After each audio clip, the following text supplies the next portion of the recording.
While an extravagant one-on-one battle to finish off a game can be incredibly satisfying, it's often a well-crafted final mission that resonates with players more than a single takedown. After all, it's never about the destination, but the journey, right? Acting as accumulation and final challenge of all the skills you've acquired over the course of the title, Last levels have the ability to draw on all of the gameplay mechanics and skills you've learned over the game, making for a smorgasbord of experiences. Whether it's the bombastic climax of Halo Combat Evolved or the unassuming twist at the end of Red Dead Redemption, there are just some Last levels that no gamer will ever forget playing through. With this in mind, I'm Jules from WhatCulture.com, and here are 10 of the greatest end levels in video game history. Number 10. Aircraft Carrier. Crysis. Aliens, Hawaiian shirts and explosions. Sign me the up.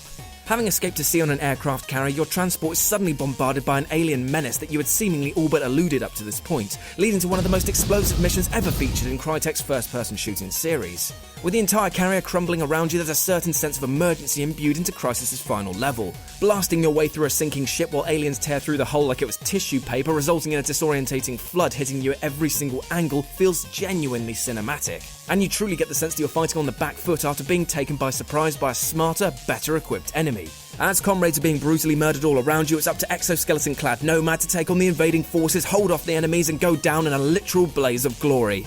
Absolutely sublime. Number 9. A Just Cause. Just Cause 2. Just Cause 2 is ridiculous. Embracing the wacky anarchy of the campiest 80s action movies, Avalanche Studios' open-world sandbox game has you doing some insane things during the course of the title's playtime. However, you've seen nothing until you found yourself boarding an atomic submarine to stop it from launching missiles in the game's final mission. But for those of you unimpressed at the thought of stopping nuclear missiles in a video game, you might want to know that you don't actually prevent the nukes from being launched in Just Cause 2. Instead, you'll have to chase after them, catching a ride on the back of the bombs while fighting off like-minded enemies who don't want you to defuse the explosives. And these boys are committed to earning that paycheck, I can tell you. So in summary, the finale has you literally getting headshots while riding atomic bombs. If that doesn't make you want to fire up Just Cause 2 immediately, then nothing ever will.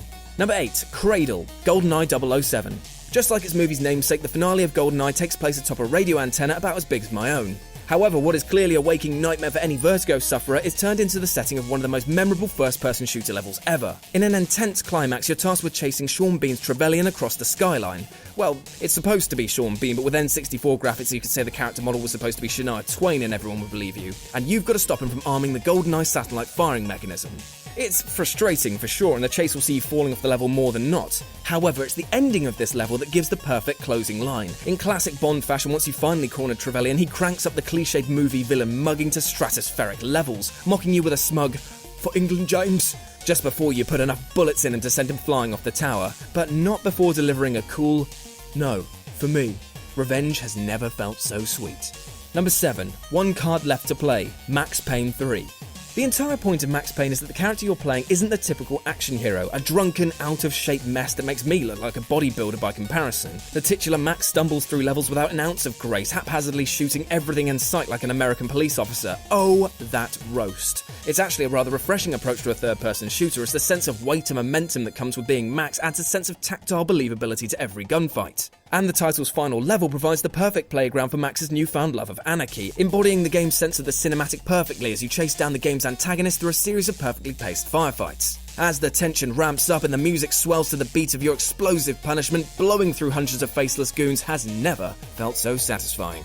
Number 6. Kiln of the First Flame. Dark Souls. There's something so fitting about the overbearing apocalyptic gloom of Dark Souls' final stage. It kind of reminds me of Scotland for some reason, maybe because of the open fires with people huddling around and others ready to attack with no provocation. Anyway, it's not like the rest of the game was full of sunshine and rainbows, but the Kiln of the First Flame just pulsates with a sense of poetic artistry that makes the decaying fortress that you're fighting in such a perfect setting for the final encounter. Not only that, but the long slog that you've got to go through to face the final boss feels as punishing and as drawn out as you might expect from a From Software game. Although it should be debilitating making the same long journey, fighting your way through the same Black Knights over and over again only to reach the Lord of Cinder and having him annihilate you with a few powerful strikes, Dark Souls' final level never loses its gloomy, inspiring charm, even after 30 or so attempts to turn that dusty old dick back to dirt. Number 5. Citadel. Half-Life 2. All the way through Half-Life 2, you find yourself thinking, man, this gravity gun is great, but wouldn't it just be perfect if I could actually just throw dudes around with it? Well, not being ones to disappoint their fans, in the last level of the shooter, Valve gave players the ability to go absolutely nuts with this iconic gun. Early in the game's final mission, everyone's favourite physics-based weapon is given a power-up that lets players toss around bad guys like they're made out of clay. Hilarity ensues. By the time you make it to that last level, you feel like you can take on the world, and with the help of this souped-up gravity gun, you practically can. Even better, the imaginative level design and gripping narrative climax complemented this newfound power perfectly. Everything about the finale of Half-Life 2 just clicked. With a great map to fight your way through, a now iconic weapon, and a genuinely jaw-dropping cliffhanger, it's no wonder why Valve's Epic went down as one of the greatest games ever made. Number 4. Ganon's Castle, The Legend of Zelda: Ocarina of Time.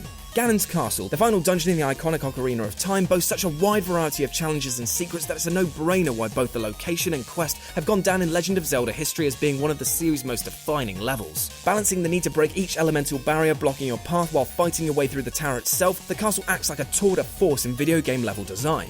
Testing every skill that you've learned up to this point, this maze-like tower is both challenging and daunting, yet structured in a way that navigating through it never becomes overbearing. Keeping the pace building to fever pitch that culminates in a final two-parter boss battle against Ganondorf, everything about this dungeon feels epic in both scale and design. Starting out at the tower's doorstep to eventually sealing the Dark Beast Ganon away for good, this challenging tower acts as a perfect build-up to a near-perfect boss battle. Number 3. Chapter 15. Welcome. Spec Ops: The Line. Throughout Spec Ops: The Line, you're given the sense that your playable character, Captain Walker, like me at Download Festival this year, is slowly giving in to his own animalistic insanity. Through a series of ultra-violent and harsh executions, often caused directly by the player themselves, there's always an unnerving feeling that you're not actually playing as the good guy. Finally storming the fortress of the game's antagonist Conrad in the final mission, you're given the directive to simply kill everything that moves. However, what would have felt like a generic final order in any other game is delivered with particularly grim undertones in Jaeger Development's first-person shooter. Injecting a sense of almost apocalyptic depravity in the mission's opening firefights, things soon take a turn for the surreal as you finally come face-to-face with Conrad, who then recontextualizes the entire game in a twist revelation that's delivered in a series of nightmarish fourth-wall-breaking sequences. Up to this point, you were given the feeling that your character was slowly slipping into insanity, but until this final chapter's embrace of dreamlike gameplay, you just didn't know how far he'd fallen from grace. Number 2. Halo. Halo 3.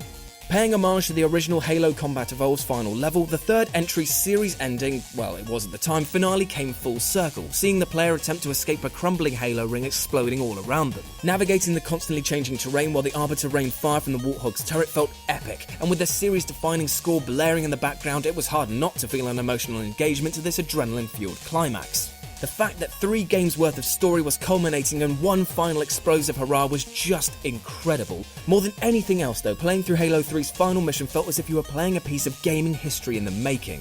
The perfect end to a genre-defining trilogy. Number 1. Suicide Mission, Mass Effect 2.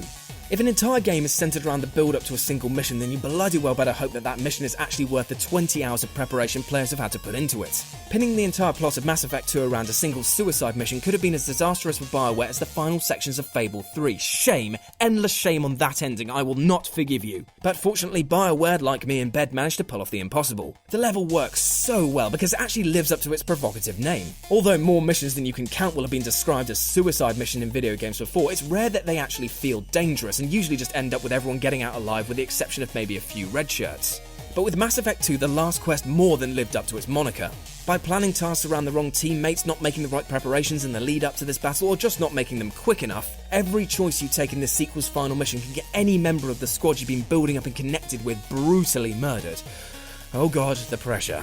Even worse, completely mess up and even you can be killed permanently. There's no reload or restarting from a checkpoint. Make too many mistakes, not only can you get your entire squad killed, but the series' main protagonist can end up biting the dust too, resulting in a canonical ending where nobody survives.